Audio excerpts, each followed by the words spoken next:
ಸ್ನೇಹಿತರೇ ನಮಸ್ಕಾರ. ನಾನು ರವೀಂದ್ರ ಜೋಶಿ.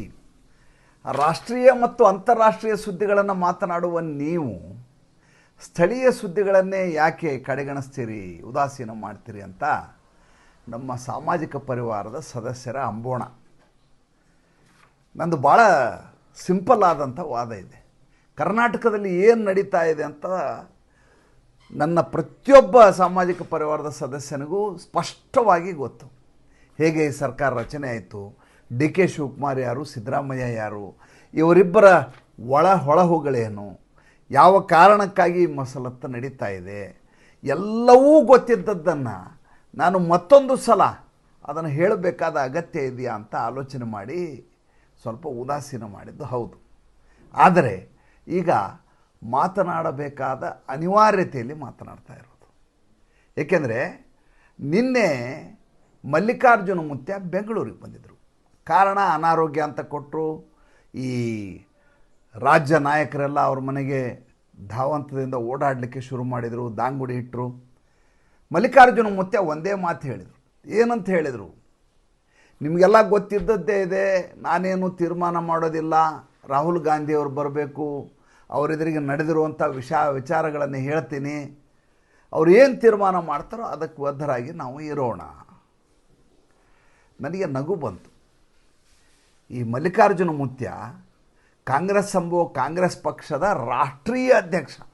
ಹೈಕಮಾಂಡ್ ಹೇಳ್ತೀನಿ ಅಂತ ಮುತ್ಯ ಹೇಳ್ತಾ ಇದ್ದಾರೆ.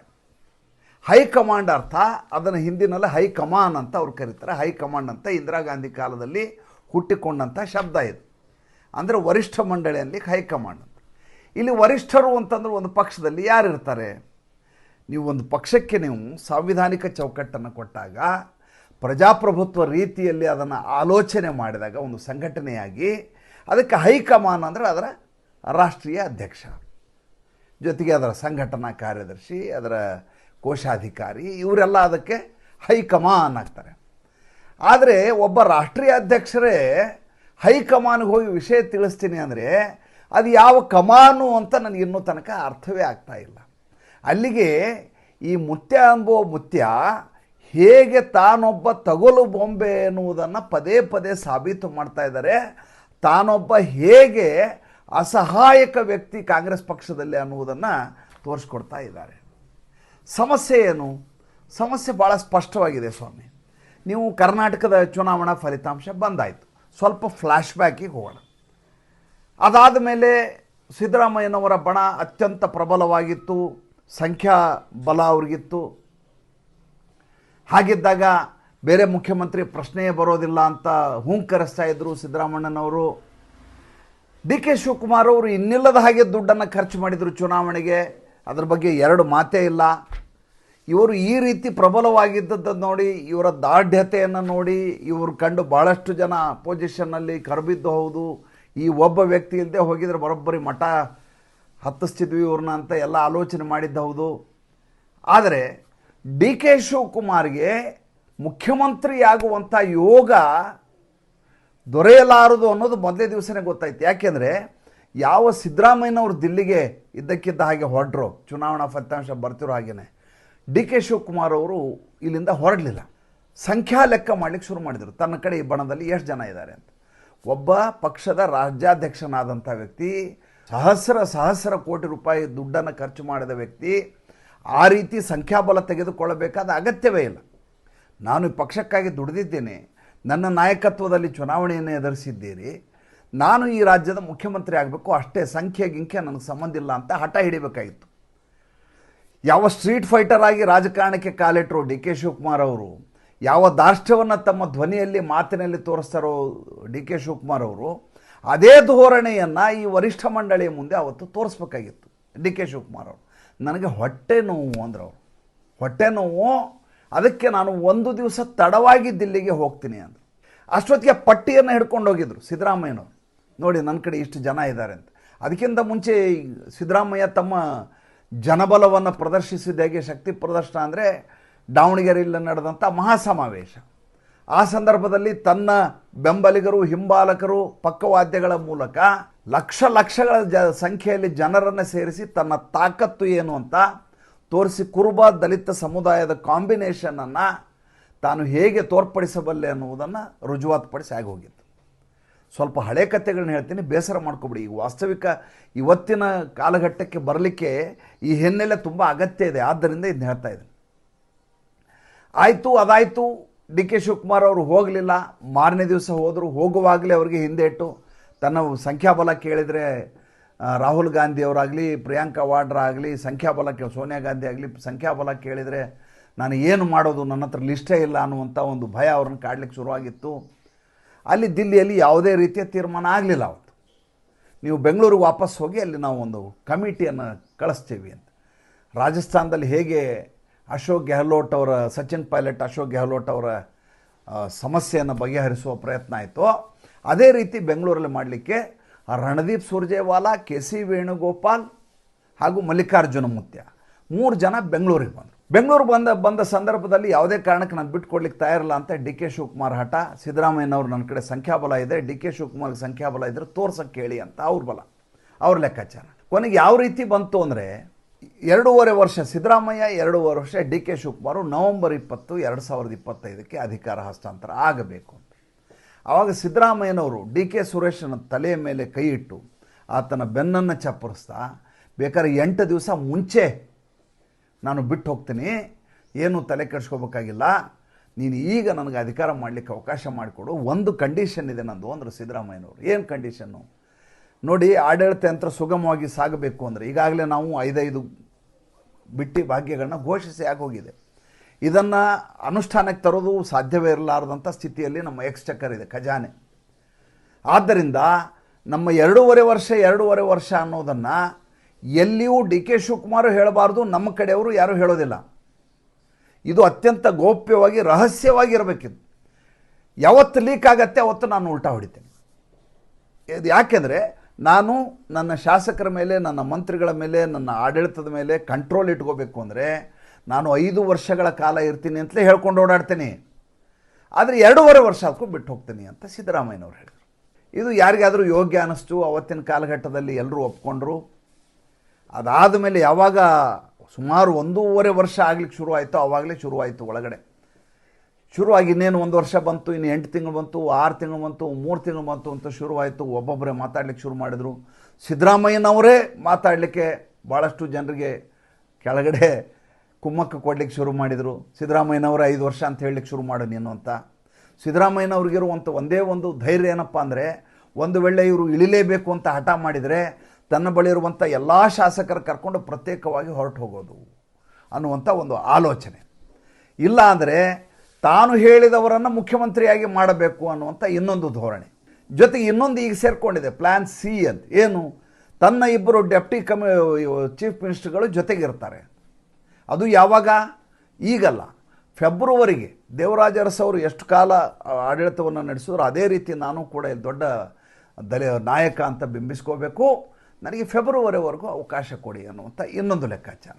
ಈ ಮಧ್ಯೆ ಇವರಿಗೆ ಸಂಧಾನಕಾರರು ಯಾರು? ಜಾರ್ಜ್ ಅವರು ಇವರಿಗೆ ಸಂಧಾನಕಾರರು. ಜಾರ್ಜ್ ಅವರು ಆ ಕಡೆ ಡಿ ಕೆ ಶಿವಕುಮಾರ್ ಹತ್ರ ಹೋಗಿ ನೀವು ಸುಮ್ಮನೆ ಇರಿ, ತಾಳ್ಮೆಯಿಂದ ಅಂತ ಅವ್ರು ಹೇಳ್ತಾರೆ. ಈ ಕಡೆ ಮಲ್ಲಿಕಾರ್ಜುನ ಮುತ್ಯ, ನೋಡಿ ಈ ರೀತಿ ಅವಸರ ಮಾಡಬೇಡಿ, ರಾಜಕಾರಣದಲ್ಲಿ ಯಾವಾಗಲೂ ನಿಧಾನಗತಿಯಲ್ಲಿರಬೇಕು, ತಾಳ್ಮೆಯಿಂದ ಇರಬೇಕು, ತಾಳ್ಮೆಯಲ್ಲೇ ಕೆಲಸಗಳಾಗೋದು.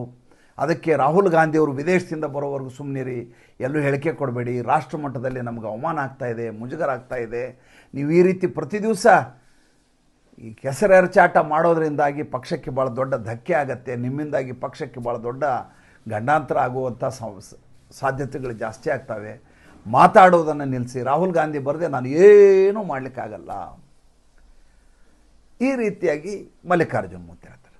ಅಲ್ರಿ, ಈ ಮಲ್ಲಿಕಾರ್ಜುನ ಮುತ್ಯ ಒಂದು ಕಾಲಕ್ಕೆ ಕರ್ನಾಟಕದ ಮುಖ್ಯಮಂತ್ರಿ ಆಗಬೇಕಿದ್ದ ವ್ಯಕ್ತಿ, ಅದ್ರ ಬಗ್ಗೆ ಅನುಮಾನವೇ ಬೇಕಾಗಿಲ್ಲ. ದಲಿತ ಮುಖ್ಯಮಂತ್ರಿ ಅನ್ನುವಂಥ ಕಾರಣಕ್ಕೋಸ್ಕರ ಅವ್ರನ್ನ ತರಬೇಕು ಅಂತ ಇನ್ನಿಲ್ಲದಾಗಿ ಅವರು ಪ್ರಯತ್ನ ಮಾಡ್ತಾಯಿದ್ರು. ಬೇಕಾದಷ್ಟು ಸಲ ಅವಕಾಶಗಳು ಬಂದವು, ಪ್ರತಿ ಸಲ ಅವಕಾಶಗಳು ಹೋದವು. ಧರಮ್ ಸಿಂಗ್ ಕಾಲದಿಂದ ನಡ್ಕೊಂಬಂದದ್ದಿದು. ಇನ್ನೇನು ಆಗೇ ಬಿಟ್ರು ಅನ್ನಬೇಕು, ತಾಳಿ ಕಟ್ಟೋ ಟೈಮಲ್ಲಿ ಹುಡುಗಿ ಎದ್ದೋಡು ಹೋಗ್ಬಿಟ್ರು. ಆ ಸ್ಥಿತಿಯಲ್ಲಿ ಮಲ್ಲಿಕಾರ್ಜುನ ಮುತ್ಯ. ಇದು ಹೆಂಗೆ ಅಂದರೆ, ಇಬ್ಬರ ನ್ಯಾಯ, ಮೂರನೇದವ್ರಿಗೆ ಆಯ ಅಂತ. ಈಗ ದಲಿತ ಮುಖ್ಯಮಂತ್ರಿಯನ್ನು ತರಬೇಕು ಅನ್ನುವಂಥ ಒಂದು ಹೊಸ ನರೇಟಿವನ್ನು ಶುರು ಮಾಡ್ತಾರೆ, ಈ ಪ್ರಪಗಾಂಡ. ಈ ಕಾಲದಲ್ಲಿಯೂ ನಾನ್ಯಾಕೆ ಮುಖ್ಯಮಂತ್ರಿ ಆಗಬಾರದು ಅಂತ ಒಳಗಡೆ ಮಲ್ಲಿಕಾರ್ಜುನ ಮುತ್ಯಗೆ ಆಸೆ ಕಾಡ್ತಾ ಇದೆ. ಇದು ಬೇಕಾದ್ರೆ ನೀವು ಗಮನಿಸಿ ನೋಡಿ, ಮುಂದೆ ಬರುವ ರಾಜಕೀಯ ದಿನಗಳಲ್ಲಿ ಏನೇನಾಗತ್ತೆ ಅಂತ ಸುಮ್ಮನೆ ಗಮನಿಸಿ. ಸಿದ್ದರಾಮಯ್ಯ ಹಠಮಾರಿತನವನ್ನು ಇನ್ನಿಲ್ಲದ ಹಾಗೆ ಪ್ರದರ್ಶಿಸ್ತಾ ಇದ್ದಾರೆ. ನಾನು ಯಾವ ಕಾರಣಕ್ಕೂ ಈಗ ಸದ್ಯಕ್ಕೆ ಬಿಟ್ಕೊಡೋ ಪ್ರಶ್ನೆ ಇಲ್ಲ. ಬೇಕಾದ್ರೆ ನೀವು ಸಂಖ್ಯಾಬಲವನ್ನು ನೋಡಿ. ಈಗ ನಾನು ಇಷ್ಟೆಲ್ಲ ಕೆಲಸ ಮಾಡಿದ್ದೀನಿ, ನನಗೆ ಅತ್ಯಂತ ಸಂದಿಗ್ಧ ಸನ್ನಿವೇಶದಲ್ಲಿ ಸರ್ಕಾರದವನ್ನು ಮುನ್ನಡೆಸ್ಕೊಂಡು ಹೋದಂಥ ವ್ಯಕ್ತಿ ಈಗ ಇದ್ದಕ್ಕಿದ್ದ ಹಾಗೆ ಬಿಟ್ಬಿಡೋದ್ರೆ ನಾನು ಬಿಡೋಕ್ಕಾಗೋದಿಲ್ಲ. ಅದಕ್ಕೋಸ್ಕರ ನೀವು ಸಂಖ್ಯಾಬಲ ನೋಡಿ. ಡಿ ಕೆ ಶಿವಕುಮಾರ್ ಸಂಖ್ಯಾಬಲದ ದೃಷ್ಟಿಯಿಂದ ಅತ್ಯಂತ ಪೂರೆಸ್ಟ್ ಆಫ್ ದಿ ಪೂರ್ ಪರಿಸ್ಥಿತಿಯಲ್ಲಿದ್ದಾರೆ. ಅವ್ರ ಹುಂಕಾರ ಏನಿದೆಯಲ್ಲ, ಆ ಹುಂಕಾರ ಸಂಖ್ಯಾಬಲದಲ್ಲಿ ಪರಿವರ್ತಿತ ಆಗೋದಿಲ್ಲ. ನಾನು ದುಡ್ಡು ಖರ್ಚು ಮಾಡಿದ್ದೀನಿ, ರೆಸಾರ್ಟ್ನಲ್ಲಿ ರೂಮ್ ಮಾಡಿದ್ದೀನಿ, ಹೈಕಮಾಂಡ್ ಕೇಳಿದಾಗೆಲ್ಲ ದುಡ್ಡು ಕಳಿಸಿದ್ದೀನಿ, ಅಂಕಲ್ ಅಂತ ಪಿಂಕಿ ಮೆಸೇಜ್ ಮಾಡಿದಾಗ ಬಂಡ್ಲು ಕಳಿಸಿದ್ದೀನಿ. ಅವು ಯಾವುವು ನಡೆಯೋದಿಲ್ಲ, ವರ್ಕ್ ಆಗಲ್ಲ ಇಲ್ಲಿ. ಎರಡನೇದಾಗಿ ನಮ್ಮ ತಾಯಿಯ ಸ್ಥಾನದಲ್ಲಿರುವಂಥ ಸೋನಿಯಾ ಗಾಂಧಿ ಅವರು ನನಗೆ ಆಶೀರ್ವಾದ ಇದೆ, ಅವರೇ ಹೇಳಿದ್ದಾರೆ ನಿಮ್ಗೆ ಮುಂದೊಂದು ದಿವಸ ಮುಖ್ಯಮಂತ್ರಿಗೆ ಮಾಡೇ ಮಾಡ್ತೀನಿ, ನೀವು ಸಮಾಧಾನದಿಂದಿರಿ ಅಂತ ಅವತ್ತು ಹೇಳಿದ್ದಾರೆ. ಇವತ್ತು ಸೋನಿಯಾ ಗಾಂಧಿ ಪರಿಸ್ಥಿತಿ ಹೇಗಿದೆ? ಸ್ವತಃ ರಾಹುಲ್ ಗಾಂಧಿ ಸೋನಿಯಾ ಗಾಂಧಿಯವರ ಮಾತನ್ನು ಕೇಳ್ತಾ ಇಲ್ಲ. ಸೋನಿಯಾ ಗಾಂಧಿಯವರು ಹೇಳುವ ಪರಿಸ್ಥಿತಿಯಲ್ಲಿಲ್ಲ. ಅವರು ಎಷ್ಟು ಅಸಹಾಯಕರಾಗಿದ್ದಾರೆ ಅಂತ ಸ್ವತಃ ಡಿ ಕೆ ಶಿವಕುಮಾರ್ಗೆ ಸ್ಪಷ್ಟವಾಗಿ ಗೊತ್ತಿದೆ. ಇನ್ನು ಪ್ರಿಯಾಂಕಾ ವಾಡ್ರಾ ಮೆಸೇಜ್ ಮಾಡಿ ದುಡ್ಡು ತರಿಸ್ತಾ ಇದ್ದಂಥ ಪ್ರಿಯಾಂಕಾ ವಾಡ್ರಾ ರಾಹುಲ್ ಗಾಂಧಿಗೆ ಹೇಳುವಷ್ಟು ಬೆಳೆಯಲಿಲ್ಲ ರಾಜಕಾರಣದಲ್ಲಿ. ಇನ್ನು ರಾಹುಲ್ ಗಾಂಧಿ ಯಾವ ದೇಶಕ್ಕೆ ಹೋಗಿದ್ದಾರೆ ಅಂತ ಅವ್ರ ಮನೆಯವರಿಗೆ ಗೊತ್ತಿಲ್ಲ. ಒಬ್ಬ ವಿಪಕ್ಷ ನಾಯಕನ ಸ್ಥಾನದಲ್ಲಿರುವ ವ್ಯಕ್ತಿ ತನ್ನ ಪ್ರತಿ TPಯನ್ನು ಟೂರ್ ಪ್ರೋಗ್ರಾಮನ್ನು ಕೇಂದ್ರ ಸಚಿವಾಲಯಕ್ಕೆ ತಿಳಿಸ್ಬೇಕು, ಗೃಹ ಸಚಿವಾಲಯಕ್ಕೆ ತಿಳಿಸ್ಬೇಕು, ಸಂಸದೀಯ ಸಚಿವಾಲಯಕ್ಕೆ ತಿಳಿಸ್ಬೇಕು, ಅದರ ಮಾಹಿತಿ ರಕ್ಷಣಾ ಇಲಾಖೆಗೆ ಬರಬೇಕು. ಎಲ್ಲ ರೀತಿಯಾದಂಥ ಒಂದು ವ್ಯವಸ್ಥೆ ಇರುತ್ತೆ. ಹೊರಡೋಕ್ಕಿಂತ ಪೂರ್ವಭಾವಿಯಾಗೇ ತಿಳಿಸ್ಬೇಕು, ಹೋದ ಮೇಲಲ್ಲ. ಇದ್ಯಾವುದನ್ನು ಇಲ್ಲಿವರೆಗೂ ಈ ಪ್ರೋಟೋಕಾಲನ್ನು, ಶಿಷ್ಟಾಚಾರವನ್ನು ರಾಹುಲ್ ಗಾಂಧಿ ಯಥಾವತ್ತಾಗಿ ಅನುಸರಿಸಿದ್ದು ನಾನಂತೂ ಕಂಡಿಲ್ಲ. ಅದ್ರ ಬಗ್ಗೆ ಭಾಳ ದೊಡ್ಡದಾದಂಥ ಅಭ್ಯಂತರ ಇದೆ. ಇದ್ರ ಕುರಿತಾಗಿ ಲೆಟರ್ ಕೂಡ ರಾಹುಲ್ ಗಾಂಧಿಗೆ ಬರೆದಾಗಿದೆ. 105 ಸಲ ನೀವು ವಯಲೇಟ್ ಮಾಡಿದ್ದೀರಿ ಅಂತ, ಶಿಷ್ಟಾಚಾರವನ್ನು ವಯಲೇಟ್ ಮಾಡಿದ್ದೀರಿ, ಹೀಗಾಗಿ ನಿಮಗೆ ಭದ್ರತೆ ಕೊಡಲಿಕ್ಕೆ ನಮ್ಗೆ ಭಾಳ ಕಷ್ಟ ಆಗ್ತಾ ಇದೆ ಅಂತ ಅವರು ಕಷ್ಟವನ್ನು ತೋಡ್ಕೊಂಡಿದ್ದಾರೆ. ಈಗ ಅವರು ವಿದೇಶ ಪ್ರವಾಸದಲ್ಲಿದ್ದಾರೆ. ಆಯ್ತಪ್ಪ, ವಿದೇಶ ಪ್ರವಾಸದಿಂದ ವಾಪಸ್ ಬಂದರು ಅಂತ ಹೇಳ್ಕೊಡ್ರಿ. ವಿದೇಶ ಪ್ರವಾಸದಿಂದ ವಾಪಸ್ ಬಂದ ತಕ್ಷಣ ಕರ್ನಾಟಕದ ಈ ಸಮಸ್ಯೆಯನ್ನು ಬಗೆಹರಿಸ್ತಾರ? ಖಂಡಿತವಾಗಿ ಬಗೆಹರಿಸೋದಿಲ್ಲ. ಇದನ್ನು ಬರೆದಿಟ್ಕೊಳ್ಳಿ ನೀವು. ಯಾವ ಕಾರಣಕ್ಕೂ ಇದಕ್ಕೊಂದು ಸೂತ್ರವನ್ನು ಕಂಡುಹಿಡಿದು, ಸಂಧಾನ ಸೂತ್ರವನ್ನು ಕಂಡುಹಿಡಿದು ಕರ್ನಾಟಕದಲ್ಲಿ ನಿರುಮ್ಮಳವಾಗಿ ಯಾವುದೇ ಸಮಸ್ಯೆ ಇಲ್ಲದೆ ಸರ್ಕಾರ ನಡೆಯುವಂಥ ವಾತಾವರಣ ಸೃಷ್ಟಿ ಮಾಡಲಿಕ್ಕೆ ಅಲ್ಲಿ ಸಂಧಾನಕಾರರೂ ಇಲ್ಲ ಮತ್ತು ಅದಕ್ಕೆ ಬೇಕಾದಂಥ ಯೋಜನಾಬದ್ಧವಾದ ತಯಾರಿಗಳು ನಡೀತಾ ಇಲ್ಲ, ಆ ಸಂಕಲ್ಪವೂ ಇಲ್ಲ. ಮತ್ತು ಇದು ಬಗೆಹರಿಯಲಿ ಅಂತ ಮಲ್ಲಿಕಾರ್ಜುನ ಮತ್ತೆ ಬಯಸಿದರೆ ಆತನ ಮಾತು ಕೇಳಲಿಕ್ಕೆ ಯಾರೂ ಸಿದ್ಧರಿಲ್ಲ. ಆ ಕಾಲಘಟ್ಟದಲ್ಲಿ ಕರ್ನಾಟಕದ ರಾಜಕೀಯವಿದೆ ನೋಡಿ. ನರೇಂದ್ರ ಮೋದಿ ಅವರಿಗೆ ಬಹುಮತ ಇಲ್ಲ ಅಂತ ಇವರೆಲ್ಲ ಬಾಯಿಗೆ ಬಂದ ಹಾಗೆ ಜೂನ್ 4, 2024 ಬಾಯಿಗೆ ಬಂದ ಹಾಗೆ ಇವರೆಲ್ಲ ಮಾತಾಡಿದ್ರು. ಜಯರಾಮ್ ರಮೇಶು, KC ವೇಣುಗೋಪಾಲು, ಖೇಡಾ, ಪ್ರತಿಯೊಬ್ಬರು, ಸುಪ್ರಿಯಾ ಶ್ರೀನೇತು, ರಾಹುಲ್ ಗಾಂಧಿ ಎಲ್ಲರೂ ಮಾತಾಡಿದ್ದೇನೆಂದರೆ ಬಹುಮತ ಇಲ್ಲ. ಏಕ್ತಿಹಾಯಿ ಪ್ರಧಾನಮಂತ್ರಿ ಅಂತ ಜಯರಾಮ್ ರಮೇಶ್ ಟ್ವೀಟ್ ಮಾಡಿದರು. 1/3 ಪ್ರೈಮ್ ಮಿನಿಸ್ಟರ್ ಅಂತವ್ರು. ನೋಡಿ ಹೆಂಗಿದೆ. ಮನಮೋಹನ್ ಸಿಂಗ್ ಒಂದ್ಸಲನೂ ಬಹುಮತ ಬರಲಿಲ್ಲ. ಆತ 2 ಸಲ ಸರ್ಕಾರ ಮಾಡಿದ್ದೇ UPA ಬೇರೆ ಪಕ್ಷಗಳ ಜೊತೆ ಸೇರಿ. ಆದರೆ ನರೇಂದ್ರ ಮೋದಿ ಮಾತ್ರ ಏಕ್ತಿಹಾಯಿ 240 ಸೀಟ್ ತಂದವರು. ಈಗ ಬಹುಮತ ಇರುವಂಥ ಕರ್ನಾಟಕದಲ್ಲಿ ಸರ್ಕಾರ ಇದೆ, ಇದನ್ನು ನಿಭಾಯಿಸಲಿಕ್ಕೆ ಇವ್ರ ಕಡೆ ಆಗ್ತಾ ಇಲ್ಲ. ಇದೇ ರೀತಿಯಾಗಿ ರಾಜಸ್ಥಾನದಲ್ಲಿ ನಡೆದಾಗ ಒಬ್ಬ ಸಚಿನ್ ಪೈಲಟ್ಟು ಸರ್ಕಾರವೇ ಹೊರಟು ಹೋಗುವ ಸ್ಥಿತಿಯನ್ನು ಕೇವಲ 1.5 ವರ್ಷದಲ್ಲಿ ಮಾಡಿದರಲ್ಲಿ. ಅಶೋಕ್ ಗೆಹ್ಲೋಟ್ಗೆ ನಿರಂತರವಾಗಿ ಕಿರುಕುಳವನ್ನು ಕೊಡುವ ಕೆಲಸ ಮತ್ತು ನಿರಂತರವಾಗಿ ಸರ್ಕಾರದ ವಿರುದ್ಧ ಹೇಳಿಕೆಗಳನ್ನು ಕೊಡ್ತಾ ಸಚಿನ್ ಪೈಲಟ್ ತಾವೂ ಹಾಳಾದರು, ಸರ್ಕಾರವು ಹೊರಟು ಹೋಗುವ ಹಾಗೆ ಮಾಡಿದರು. ಕರ್ನಾಟಕದಲ್ಲಿಯೂ ಕೂಡ ಅದೇ ದಿನಗಳು ದೂರ ಇಲ್ಲ. ಮುಂದೆ ಬರುವ ದಿನಗಳಲ್ಲಿ ಏನೇನು ಬೆಳವಣಿಗೆ ಆಗ್ತಾವೆ ಮತ್ತೆ ಅಪ್ಡೇಟ್ ಕೊಡ್ತೀನಿ. ಸಂಚಿಕೆ ಇಷ್ಟ ಆಗಿದ್ದರೆ ಲೈಕ್ ಮಾಡಿ, ಫಾಲೋ ಮಾಡಿ, ಶೇರ್ ಮಾಡಿ. ದಯವಿಟ್ಟು ನಮ್ಮ ಮುಕ್ತ ಪತ್ರಿಕೋದ್ಯಮಕ್ಕೆ ಆರ್ಥಿಕವಾಗಿ ಬೆಂಗಾವಲಾಗಿ ನಮಸ್ಕಾರ.